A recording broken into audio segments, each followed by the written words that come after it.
اگر آپ بھی پریشان ہیں رزق کے حوالے سے، دولت کے حوالے سے، تو یہ وظیفہ کریں۔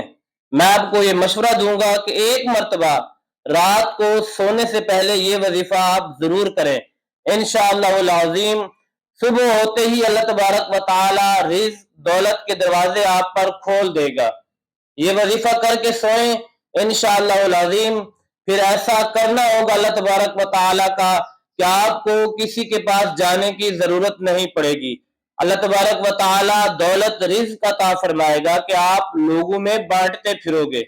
یہ وظیفہ ضرور کرنا ہے آپ نے۔ قرآن پاک کی آیہ مبارکہ اللہ یرزق من یشاء بغیر حساب، اس کو رات کو سونے سے پہلے آپ نے کم از کم 550 مرتبہ آپ نے اس کو پڑھنا ہے۔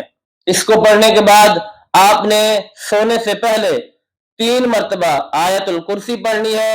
اس کے بعد آپ نے اللہ تبارک و تعالی کے اسماء گرامی میں سے یہ 3 اسماء یا اللہ، یا رزاق، یا فتاح، یہ 3 اسماء گرامی کا وظیفہ کرنا ہے۔ ان تینوں کی ایک ایک تسبیح کر لیں، پھر دعا مانگیں۔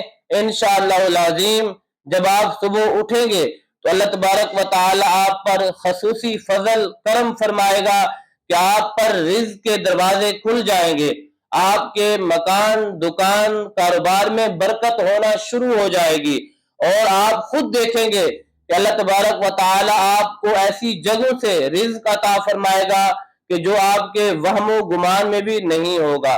آپ نے یقین اللہ پر کرنا ہے، گناہوں سے بچنا ہے، نماز 5 وقت کی ادا کرنا ہے۔ کیوں کہ حضور اکرم صلی اللہ علیہ وسلم کا یہ فرمان عالی شان ہے کہ بعض اوقات ایسا ہوتا ہے کہ بندوں کے گناہوں کی وجہ سے اس کے رزق کو روک دیا جاتا ہے۔ تو اگر آپ گناہ سے بچیں گے، نماز پڑھیں گے، اچھے عمل کریں گے تو اللہ تبارک و تعالی رزق کے دروازے آپ پر کھول دے گا۔ اگر گناہ کرنے ہیں، گناہوں سے بچنا نہیں ہے، نماز نہیں پڑھنی، تو پھر آپ پر رزق کے دروازے بند ہو جائیں گے۔